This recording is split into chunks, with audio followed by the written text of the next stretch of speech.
I am very honored to be the winner of this year's landscape contest. I've put a lot of work into this garden over the years. I was proud that I did a lot of this work all by myself, so it kind of is a payback for all the hard work I did. I wanted to do something for the environment. I have 7 grandchildren and I want to save the world for them, basically. My garden is kind of a combination of lots of different plants, and I enjoy the colors and the textures, and so I think what's fun is you can design the garden to be for you. It doesn't have to be a cookie cutter landscape. So I made my garden for me. I call it Nana's Garden.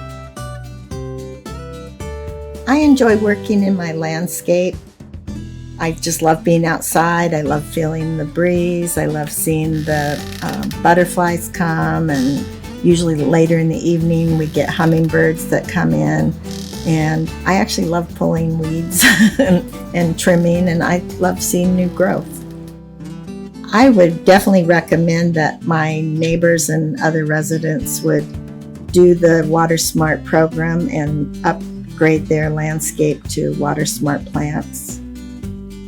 I get so much joy out of my garden, and I get a lot of compliments where people come by and say how lovely it is. So I encourage people to do it. It's good for the soul, it's good for the environment, it's good for their pocketbook. Every year, the WaterSmart Landscape Contest helps promote the beauty and benefits of having a water-saving garden. We encourage our customers that are looking into making changes in their gardens to take full advantage of the rebates and programs available at otaywater.gov.